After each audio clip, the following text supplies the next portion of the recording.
Now we evaluated here just one scenario, and what would be interesting to do is, for example, see other scenarios and what changes if we change some parameters. So suppose somebody believes that the estimated demand of 10 units per year is actually too pessimistic. We should expect maybe 12 units per year. So let's change this parameter to 12. So now I'm going to maybe highlight it just to indicate that I'm going to change this parameter, and now it is 12.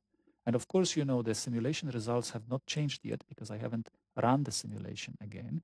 But if you simulate it again, right, this is like simulating for another scenario, right? For some reason, I cannot move this at this moment. I can move it now. And notice, right, the results change significantly. So now if the average demand is 12 and we simulate it, notice the mean profit on mean NPV has increased tremendously. It's now 55,000 euro, right? Average NPV. There's only 1% chance we will actually have a loss.